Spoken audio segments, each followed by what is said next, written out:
Good afternoon, everyone. I'm Gloria Blackwell, AAUW Senior Vice President of Fellowships and Programs. Welcome to this afternoon's webinar, Managing Burnout Through Self-Compassion. Thank you so much for being with us this afternoon. First, I'd like to let you know that our program is being recorded and it will be available on the AAUW website. Feel free to take notes, but you can also feel free to sit back and listen to Sabrina and the content that she'll be sharing today. In addition, if you look at the bottom of your screen, you should see an opportunity for the chat function. We'd like for you to use the chat function for any technical questions that you might have. We do have our great AAUW team here with us today who can help you with any issues that you might be having, for example, with Zoom. And there's also a questions box. We did ask in advance for you to submit your questions to Sabrina so that she would have an opportunity to make sure that those questions were woven into her presentation. And she's done a great job of doing that. She will also address a number of those questions at the end of the presentation. But if you do have some burning questions, we can't promise that we'll get to them, but we'll try. And also, if you would wait until the end of the presentation to put in your questions so that they won't be too much of a distraction to all of the participants. So let's get started. This is an important conversation around self-care, stress, and burnout. As many of you probably are feeling like I'm feeling, 2020 seems to already have lasted several years, and it isn't over yet. We haven't even made it to Halloween. We're dealing with social distancing during a pandemic, isolation, and we're bringing events like this to you as we work from home, with our children on Zoom, from school or from college, and also the major economic challenges with so many of us faced with layoffs. I'm sorry if all of that just stressed you out. But as many of you know, this could all feel incredibly overwhelming.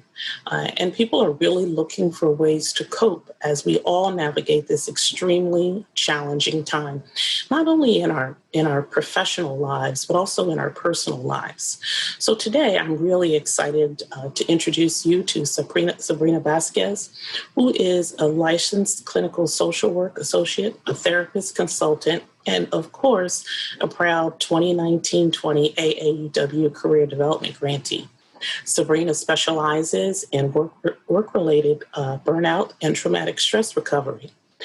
And during this webinar, she'll share information, strategies, and resources about burnout, how it decreases our professional and interpersonal effectiveness, and how we can start managing excessive stress through cultivating greater self-compassion.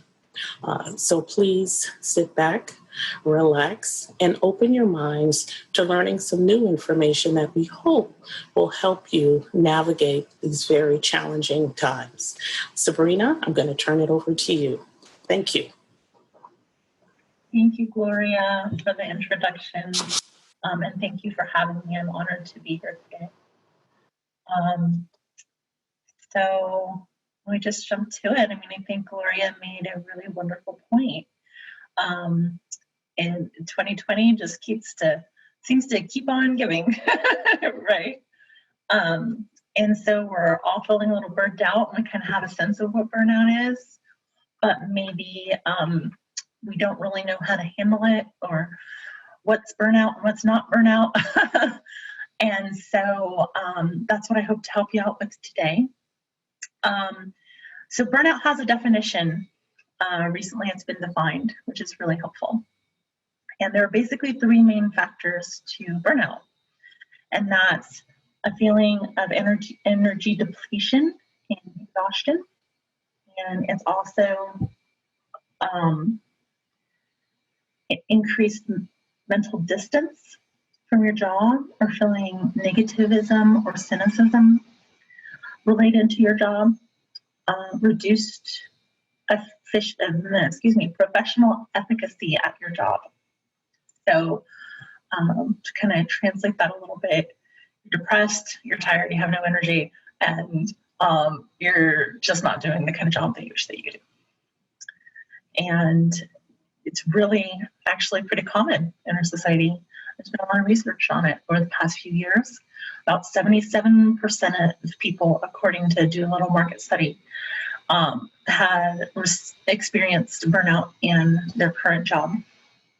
And that was pre-pandemic. So, we live in a really competitive and individualistic society where work and ambition is a strong value and it's embedded in our culture.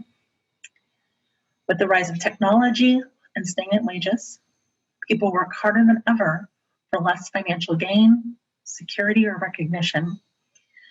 Burnout is often referred to as an epidemic. And interestingly, most recently, I've heard in some circles, it being referred to as internalized capitalism, which I find really interesting. I was talking to Gloria about this. I'm 42 years old, and so I lived through the previous recession that we had back around 2004. And what happened then was companies started to consolidate positions. And so one person would end up, doing twice the work that they normally did. And we're all encouraged to hang in there because it was recession. But it didn't really change, even when the recession got better. And so really, we've kind of just moved into it being the norm that we do more work. And so with the pandemic, it just kind of makes it harder. And so I know that sounds dreary, but the good news is that the World Health Organization has recognized burnout, which is a big deal. Because of what that means is it's defined, which means we can communicate about it better. And we can raise awareness about it. Companies are starting to contact me for consultation. So people like me are starting to build webinars and treatments. And people are just starting to take it, pay attention that this is a thing. And people like me can specialize in work-life balance and help everyone be able to figure out how to find that. So it's really validating is what it is. So a lot of people have been feeling burnout for a long time. And, burnout does have a large, in social work, we call that macro component to it. And I look at things on a systems perspective. So I do try to take that into account. Also, on the community level, what's going on in your community? So for example, in our community, I live in North Carolina, we're a right to work state. So that makes a real difference from burnout. And on the individual level. So you can have sources of stress at work, physical danger at work sometimes, like if you're a nurse, for example, is a good example right now, and that's my specialty is working with caregivers, or not enough pay, or office politics, or discrimination in the workplace. You can have something going on with yourself, you can have a life crisis, or a mental health concern, or a physical health concern. And these things all interact together, they interweave together. And they're factors that feed into our workplace stress. And right now, even people that love their job are having a hard time with this, just because we just don't have the energy we used to. And so the good news is that the pandemic is temporary. And we can start working on opening the doors to a healthy recovery now. And so I hope to be able to introduce you to some of that. So I want to go a little bit more into COVID-19 and give you a visual. I provided this slide. I'm also going to use my hands a little bit. And so this diagram is a depiction that helps us visualize how the pandemic affects us. The pandemic is a sort of collective trauma. What it does is it interrupts our ability to process stress. And let's face it, It's not just the pandemic. This is an election year, and we're in a recession. And if you're Black, Indigenous, Asian, Latin, or Muslim American, if you're an immigrant or LGBTQIA+, then you're facing additional oppressive and marginalizing forces that can literally be life-threatening. And it's scary. And that's on top of the pandemic. Just saying that makes me have to take a little bit of a breath because it's stressful. And I want to validate you because you deserve that. We're all stressed and isolated or isolating. We're living interrupted lives right now, and we're burning out easily. And so that's why I included this diagram. So during normal times, this window basically depicts what we're normally willing to handle. So I use my hand gestures now if you're looking at the slides. So like normally we have a big window of stress and we can handle a lot of things. But when we're stressed out and we have maybe past trauma or current trauma, that window of tolerance, it shrinks and it becomes smaller. So we go from big window of tolerance to little window of tolerance. And what happens when our window of tolerance is smaller is that we start to become anxious, angry, out of control, overwhelmed, or we might shut down or zone out and disconnect from it all. And maybe not work on some of the things that we need to work on, get depressed. These are the sort of things that start to happen when our window of tolerance shrinks. So what we want to do is we want to expand our window of tolerance, right? So when Dr. Bruce Perry talks about how when our stress is predictable and it's reasonable and we have some level of control over our stress, then we're able to function within our normal window of tolerance. But when it's unpredictable, out of our control or prolonged, sound familiar? Then we become more vulnerable to burnout because our windows of tolerance, they shrink. And that's what's happening. And while the world sometimes feels like it's falling apart around us, we still must work. We still love, we create, we have to pay the bills. And for many, the level of stress that they're under is a constant underlying threat. And so we really must find ways to bring ourselves back into our windows of tolerance. Maybe we're not going to have the biggest windows of tolerance right now. That's okay. But if you're down here because you've been burned out, we want to try and get you to expand a little bit. And that's some of what I'm going to be talking about, is helping you learn how to expand your window of tolerance.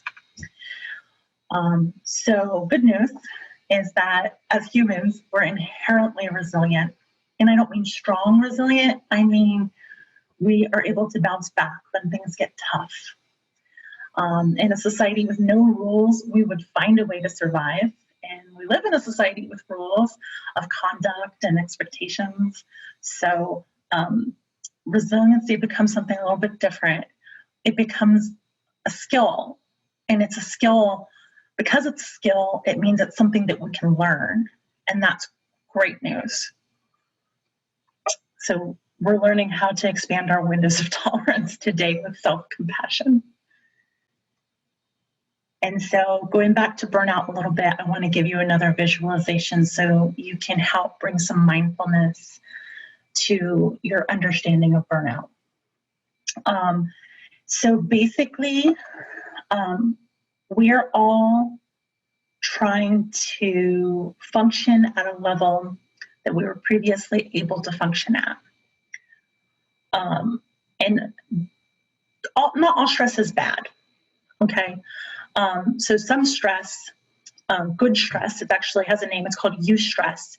It actually motivates us and it energizes us and it keeps us focused, right? So we want a certain level of positive stress in order to keep us going. But when it goes too far, and you're functioning at this level, at this optimal level, and you're energized and you're focused, that's what the world kind of demands of you on a regular basis. I'm going to go into a little bit more about self-esteem and how that really demands that of you. But for now, what basically happens is the fatigue and exhaustion that we start to feel when we're always trying to function at our optimal performance, the fatigue and exhaustion, we start to ignore it. We tough it out, right? Because we're tough, hardworking people. And so we ignore it and we keep working through it.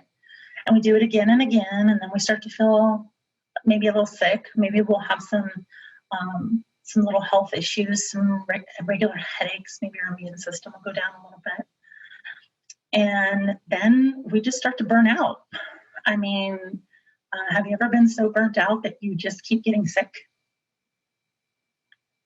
Yeah, and that comes from ignoring these signs, these physical signs that we need to step back a little bit or maybe function at a lower level. Bring it up from up here to down here for a little while. And so burnout occurs over a elongated period of time. And unfortunately, vacations are not evidence-based. They don't work on a regular basis, on like a long-term basis, I should say. They're really great and we feel all rested, and then we go back to the exact same environment and the exact same expectations that our workplaces, ourselves, and our families have on us. And so really, it's more about recovering from burnout and maintaining recovery from burnout is really more about being able to recognize when you're feeling fatigued and exhausted and when you're starting to be affected negatively, and then being able to respond to that, to respond to yourself, to show up for yourself, to be able to say, hey, this is where I need to cut back to take care of me. And so we're breaking that cycle and we're not ending up down in burnout, which is particularly dangerous if you're a caring professional, a nurse, a social worker, a therapist, because burnout is a huge risk factor for secondary and vicarious trauma. And we're not going to go into that today, but that is why you hear a lot about self-care in these fields. And so we want to find a way to hold space for ourselves and to recognize and meet our own needs, so it doesn't become problematic. Because ultimately that leads to poor health outcomes, It can take a toll on our relationships, on our connections with other people, our spiritual practices, and it just becomes a vicious cycle. And so how do we figure out how to do that? Well, that's what I'm hoping to talk to you about in regards to self-compassion. So it's what I believe self-compassion does for us. At least it has for me, and so that's why I'm sharing it. And it's not a cure for burnout. I don't think there's a cure for burnout because I think we're all individual and we all need different things. But I think what it does is self-compassion connects us to our journey, our individual journeys, to be able to open the door to greater self-care and self-love, so that we can figure out what strategies work for us. Because yoga might work really great for Mary. She might love it and swear by it. But for Susie, yoga might be torture. It might not be something that she wants to do. Maybe her idea of good physical, joyful exercise is going for a walk in the rain. That's fine. Each person to each their own, whatever works for you to bring down the burnout. And it's just, I really want people to get into the mind that self-care is not a one-size-fits-all. And so with self-compassion, that's why I'm talking about it, it's really a growing body of evidence. Kristen Neff and Chris Germer are the big names behind the research that has been done on this. And it shows self-compassion tends to lead to decreases in anxiety, depression and stress and shame, right? Because shame tends to, sometimes we shame ourselves into having to work harder. So that's important too. So there are 3 components to self-compassion. And, you know, some people have this, they kind of grow up with it, it's instilled in them, but not all of us do. And some of us have to learn to cultivate it or remind ourselves of it. And so that takes mindfulness. For those of you who are familiar with mindfulness, you know that's that non-judgmental attention to what's around you and inside of you. And there's more to it, but we're going to use that definition for now. And mindfulness helps us to not over-identify with the things that we experience that are negative. Self-compassion includes mindfulness because you have to be able to recognize when you're feeling exhausted, when you're feeling fatigued, when you're feeling like you're starting to burn out, so that you can meet your needs. But sometimes, even then, we ignore them. And we know that we're burning out, but we're hard on ourselves. And self-kindness is what we need. So self-kindness is in contrast to self-judgment. Self-kindness soothes us. It encourages us, and it holds space for our own needs. So if Mary was to get a divorce, and she would probably go to her friend Susie, and Mary would say, oh, I'm in my 40s or my 50s, and you know, I'm divorcing, and this is horrible. And Susie would say to her, but you're successful, and you're smart, and you look so great. And it would tell her all these wonderful things about herself and give her assurance that she's going to do really, really well. But then Mary would say to herself something like, oh, I've put on extra weight. Now I have wrinkles. Nobody's going to ever want me again. I'm going to die alone, right? And so those are the sort of voices that often end up in our head. And self-compassion, what that does is that teaches us to talk to ourselves as if we were going to talk to a friend, right? Like, not to be abusive to ourselves. And that's common humanity. It's in contrast to isolation. It helps us understand that we're not floating in the world in our own unique misery. We're all struggling. Common humanity normalizes suffering. Suffering is a normal human experience. And it recognized that. And instead of self-care, it's kind of like community care. And that's one of the reasons I'm so passionate about it. It really helps us stick up for ourselves when we need to. And so self-compassion, you know, so many of us have internal dialogues that are just unkind.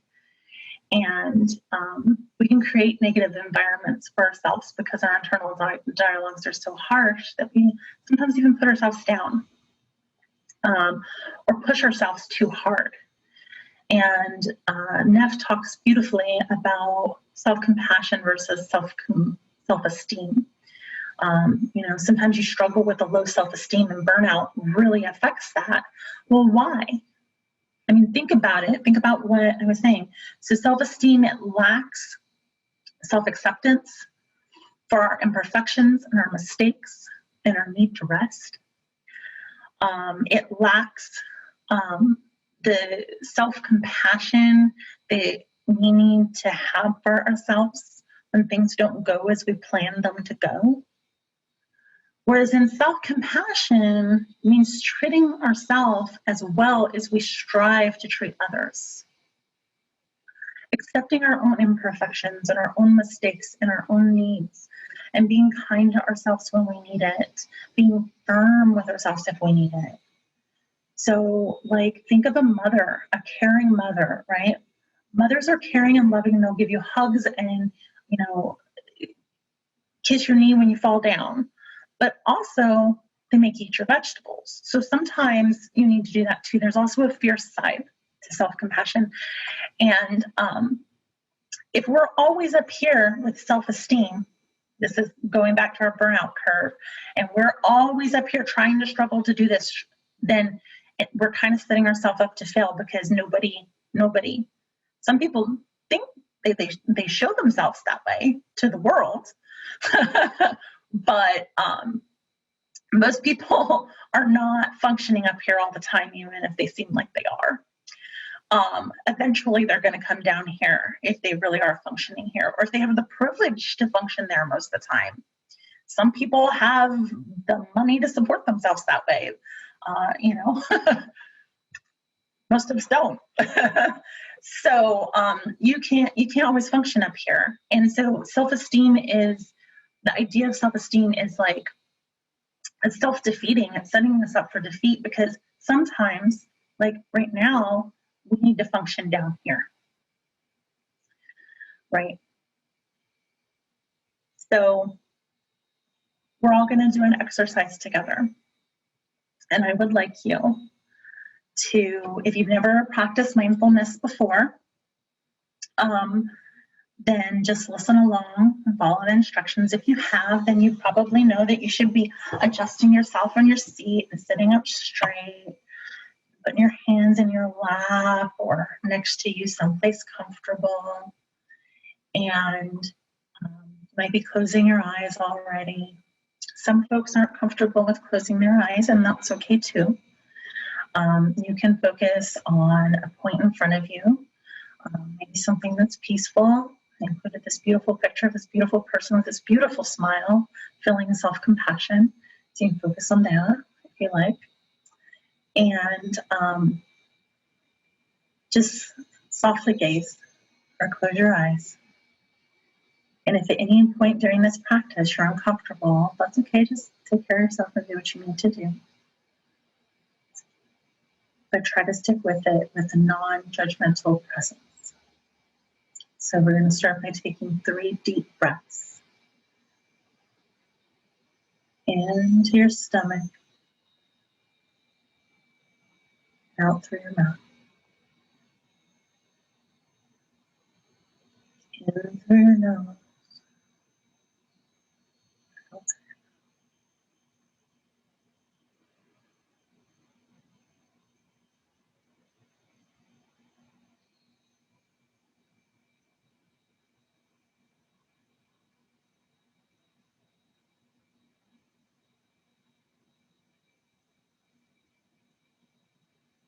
And on the exhale,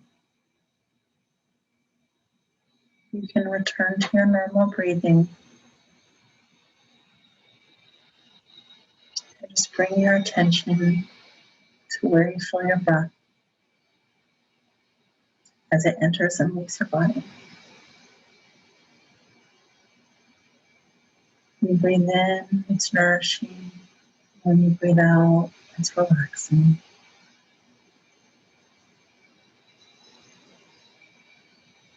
Just for a moment, follow your breath.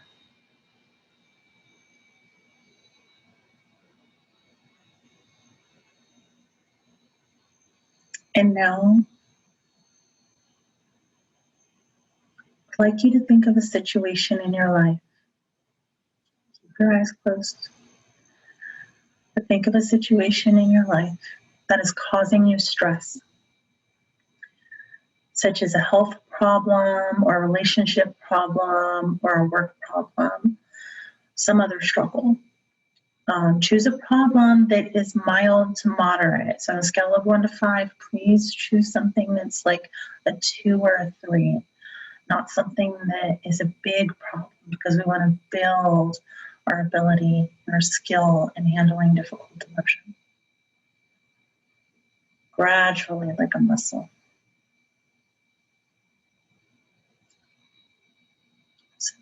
Once you have that situation in your mind, please visualize the situation clearly in your mind's eye. What might happen? What's the setting? Who is saying what to whom?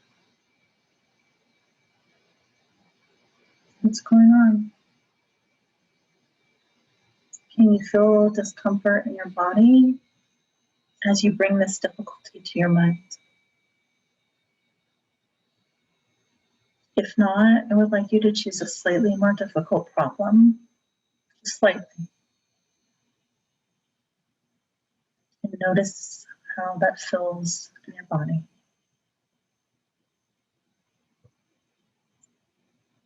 And now I would like you to try saying to yourself, this is a moment of suffering. That's mindfulness. Perhaps some other words speak better to you. Some of those options are, this hurts. Ouch. This is stressful.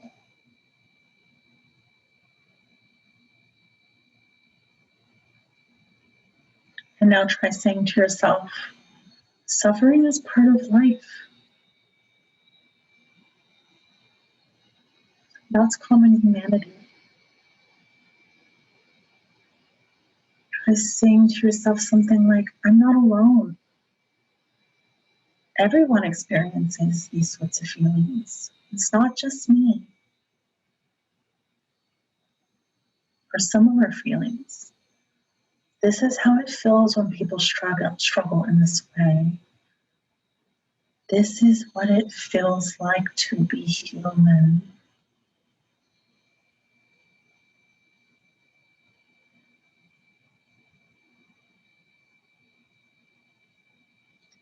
And now return to your breath.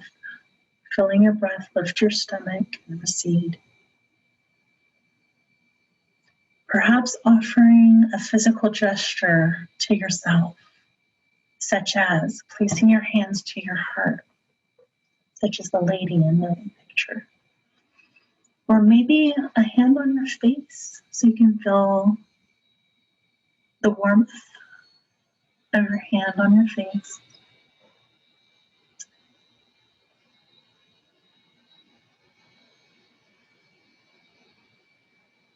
And just do it as if it's in a manner, as if you are caring for a loved one or a child who's in need of your kindness and your compassion. Doing this is a reminder that we're doing this in a compassionate manner. And try saying to yourself, may I be kind to myself. May I give myself what I need.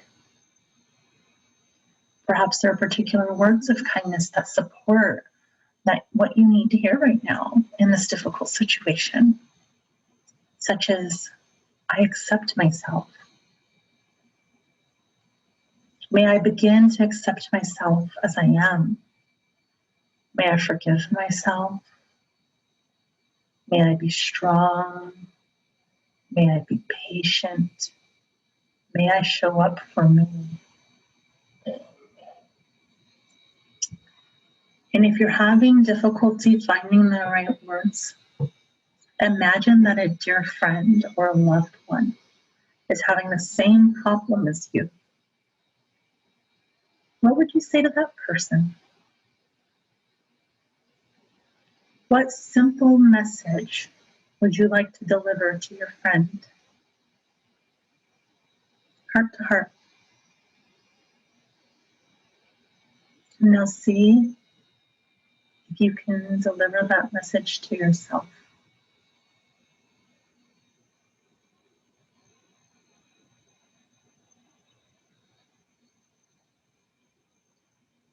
And take a deep breath through your nose, out through your mouth. And as you breathe in again, slowly open your eyes.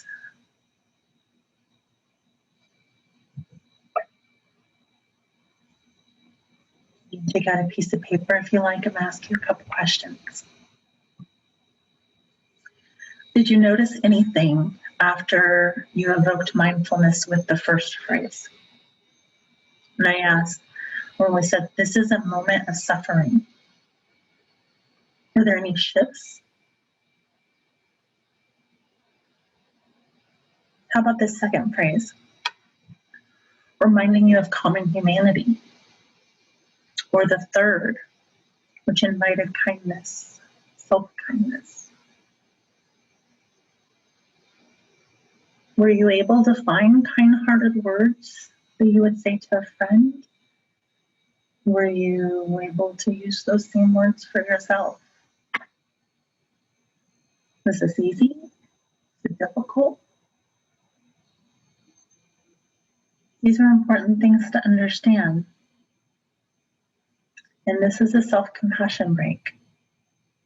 You can do this in 5 minutes so that you can meet your needs. The role for self-compassion is to deepen the level of self-care that you experience, your ability to care for yourself. It reattunes you to your own needs because we get busy. We have a lot going on and we get overwhelmed. And sometimes we need to take that break.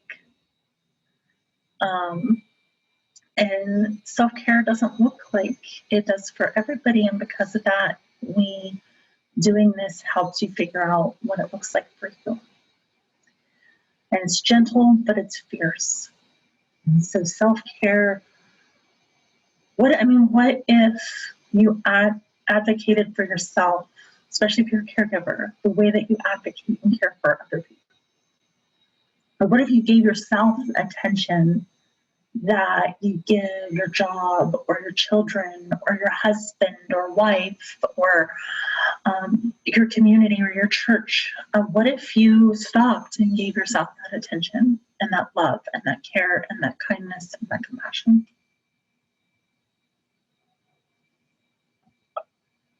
What would happen is you would find that you have more energy to more effectively be able to care for others or do your job.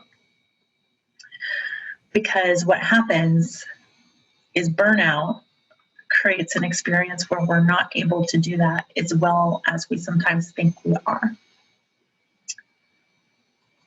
In fact, if you're a therapist, it can cause something called the silencing effect.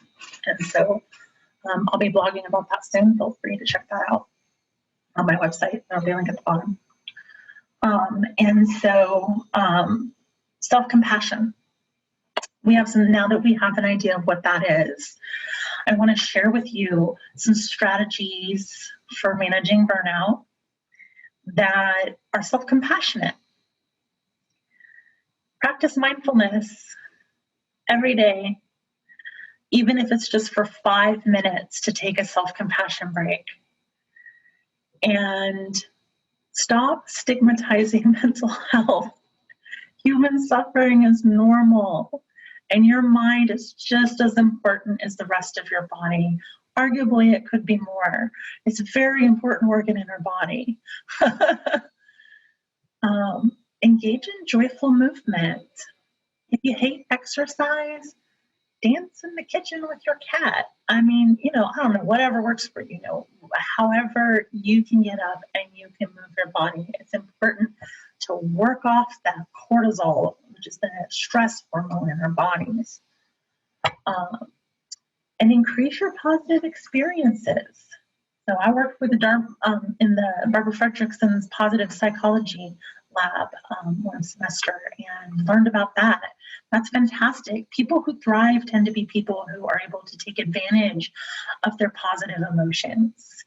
So when, there are a lot of positive emotions. Did you know that interest is a positive emotion? Inspiration is a positive emotion. So maybe we can't engage in some of the things that we used to engage in, like going into a restaurant or to the club or to a ball game or whatever it is that is surrounded by a bunch of people, and that is hard, but we can still find ways to experience positive emotions, and that's really important, so that and when you experience them, be present, be with them and savor them. Don't take them for granted. Feel gratitude, practice gratitude. I didn't add that. That's definitely one of them. It's really good for relationships. And engage in community care. Sometimes self-care does not cut it. You need to externalize anger and frustration that you have with the system. Write a letter to your government officials. Go to a protest if that's what you need to do with a mask. And speak your mind in an appropriate forum. Get that out. Feel like you're doing something. That's fierce self-compassion. And learn to say no. What you want and what you need is also important.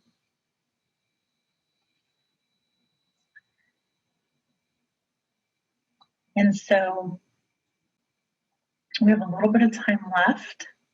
And Gloria gave me several of your questions that you had, and I wanted to answer them directly. So I picked a few that seem to be a common theme.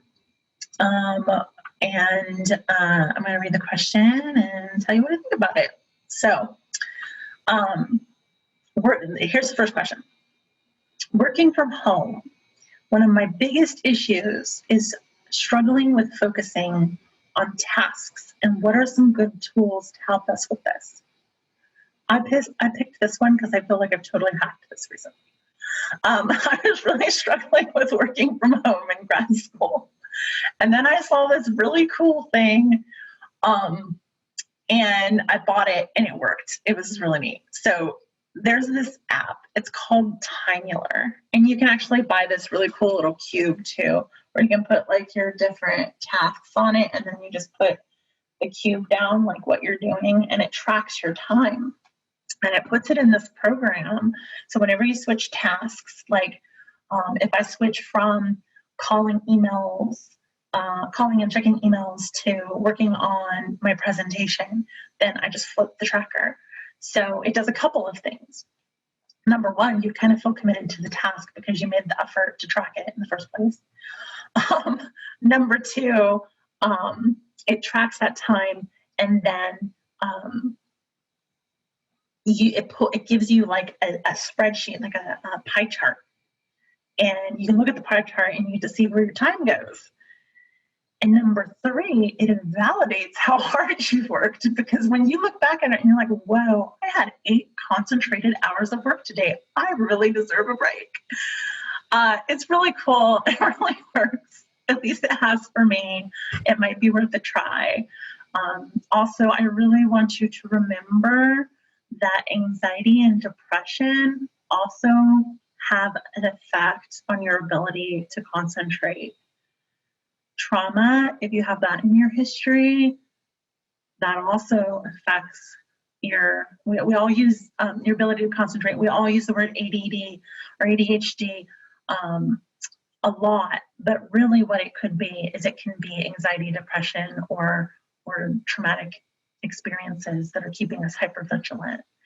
So please reach out to your mental health, a local mental health agency if you need help with that, if you think that might be what it is.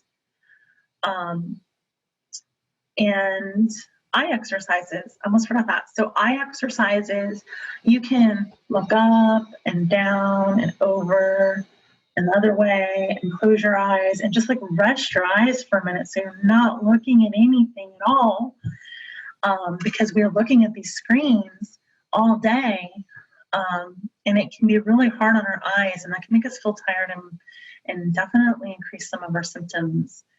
And so you can actually, I put in the links, a link to Timular. That's the time tracking app that I was talking about.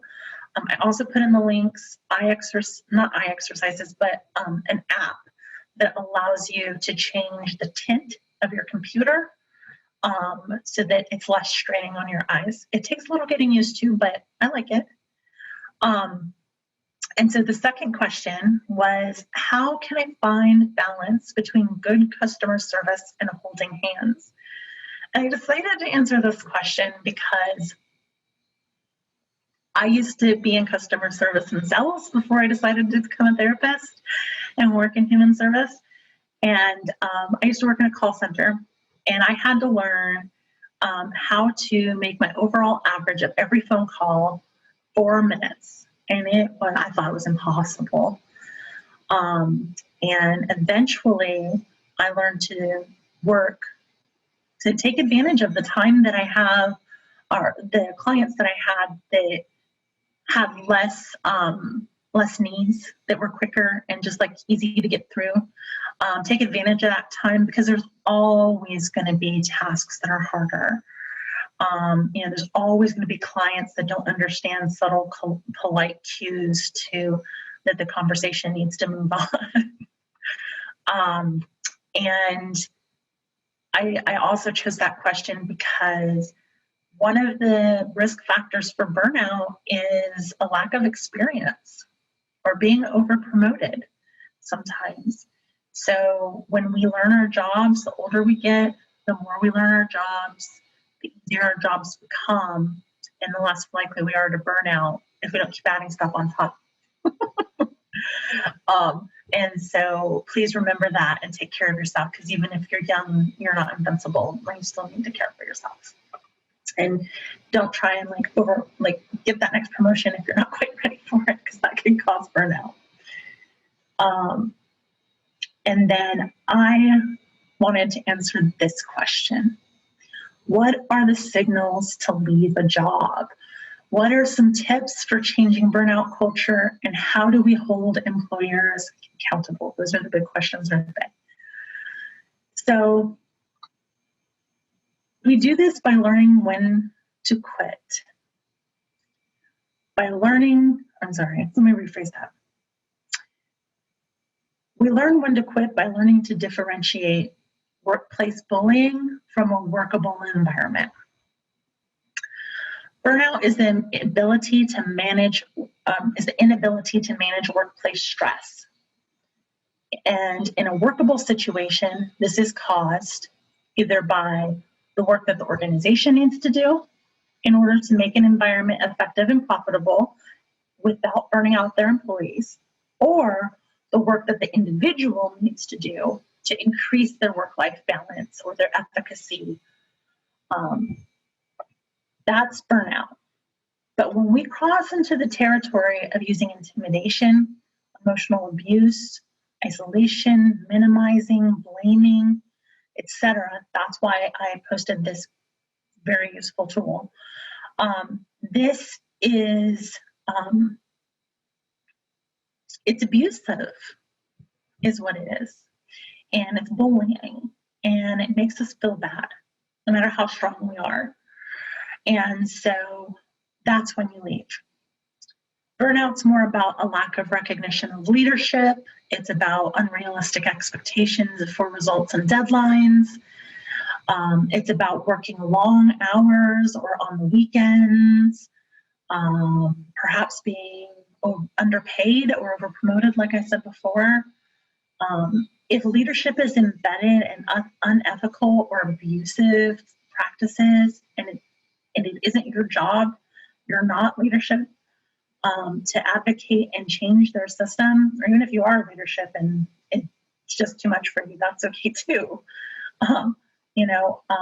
If it's not your job, then that's when it's time to find someplace else. And then in my opinion, to the other question is, like, if we stop tolerating abusive systems, then I think that helps us change burnout culture.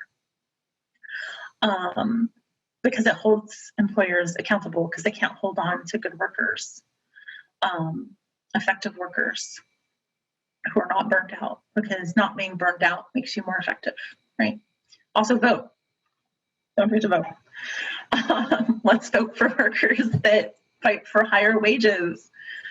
So I believe that learning and cultivating self-compassion over self-esteem in ourselves as well as others, is how we recognize this. A workable workplace is not abusive. And the last question. So, how do you ask for regular mental health days from your boss without appearing lazy or luxurious? I think that this is where self-compassion comes in as well, because if your perspective on self-care is that you agree with it, you agree that you need self-care, you know it's important, and you're maybe not cynical about it, because sometimes it's easy to get cynical about it. I'm like, oh, self-care, what's that, right? You first believe and you truly believe in that, then you're more likely to understand that you need it. And if you're more likely to understand that you need it, you're more likely to be able to advocate for yourself effectively. And so also you're going to need to learn to manage conflict effectively. Good interpersonal skills are worth their weight in gold. There's a lady named Marsha Linehan who has an evidence-based practice that a lot of therapists use called dialectical behavioral therapy, or DBT, and they have some really great interpersonal skills that teach us to work with others. Also, there's an audiobook on conflict management that I put down below. Use I statements. Say, I feel, and don't blame. And we are running out of time, but I gave you an example. And basically, this is Dear Man, this is out of DBT. And basically, you want to describe your current situation, express your feelings about it, assert what you need, what you're asking for, reinforce what you were saying by saying, like, this is a good idea for you and me because of. And then remember, like, if another person tries to distract you from that, try and remember to go back to the objective, and be confident and negotiate your boundaries. Know where your boundaries are. So I gave you an example here. I'm just going to say it so you can say, what that looks like. So I feel burned out because I have not had a weekend in a couple of weeks. And I need more weekends to myself, because I will feel more connected with my family and my friends, and I will feel more rested. And when I feel that way, I will be more invested in my job, and I'll be more effective at the work that I do for you. And I think that's just the best for everybody all around. And if that person comes back to, yeah, well, weekends is what you signed up for, and say, well, I really like this job. I do. I feel like I like this job, and I know that you need people to work weekends. So I'd like to get, for now, I can maybe work every other weekend. But even if I do that, like, in what ways can I maybe, like, reinforce getting to that point? How can I help us get to the point to where everybody only has to work one weekend a month? Negotiate. Figure out where your boundary is. Because maybe your boundary is, no, I'm not working every weekend, and that's when you make a decision, the tough decisions. So those were the questions. I hope they were helpful. And I provided a number of different measurements and scales. So there's a free burnout quiz. There's a costly one if you work for an organization and you want to figure out how burnout your employees might be. There's a self-compassion quiz, that one's free. And those are all valid and reliable tests, except, the free burnout one isn't. And then there's a professional quality of life skill. This is for caregivers. So this does burnout and secondary traumatic stress. Compassion fatigue is the word for that what it's measuring. So please feel free to use those. And if you're finding yourself scoring high on those, then you might want to seek help with managing that from a coach or a therapist or something. There's my website that I just put up, compassionatevoice.net. More content to coming soon. There is a podcast by another lady locally that I'm going to be on soon, and that will be more tailored towards self-compassion. Nothing left to give. There's the MSC Mindful Self-Compassion website. That's my big influence here that I've been talking about. There's a timular and the light thing and the book that I was talking about, and references. So that's it. Gloria? Yes, Sabrina. Thank you so much. You're welcome. That was a really, again, and just judging by, some of the comments and feedback, I think it was very, very, very helpful, and a topic that obviously is important to all of us right now. I appreciate the bringing up, talking about community care. I think more, certainly now we're all acknowledging that, we have to build our community, but also that we need to use our voices for our community as well. And that sometimes the best way to reduce our own stress is by making our opinions known and, also speaking up for other people. There are other people who can't speak up for themselves. And just acknowledging our common humanity, at a time when we are isolated, but we are in many ways going through something, so similar, and looking for the pieces that connect us as opposed to the ones, that separate us. I think that all of us who participate in the webinar can take the pieces that apply to us. And that's what I really appreciate, the way in which you led us through, acknowledging that, everything doesn't apply to everyone. We have to interpret whatever it is in our own way, and we have to apply it and adapt it in our own way to our own lives, which is really, really important. I think, sometimes, when we hear something, we tend to think, oh, well, I have to take all of this in, do all of this. If I don't do all of it, here's another stress piece that we set ourselves up for, right? And our goal was not really to stress anyone out. Definitely. So we definitely appreciate that. And definitely everyone, take a look at the resources that Sabrina has provided us with. I definitely am very intrigued by the timular to see how I can get get hold of the way that I am spending my days, because, working at home really does seem to me like I'm working sometimes 24 hours a day. So that's really helpful. And thank you for providing also a lot of, free information that people can look at. A reminder that the website will be on the AAUW website, probably by next week for sure. I want to thank my AAUW teammates, Milan and Nakia, for helping us behind the scenes. Everyone really works really hard to ensure that we are providing you with a good experience. We want you to visit AAUW.org. We're having regular webinars.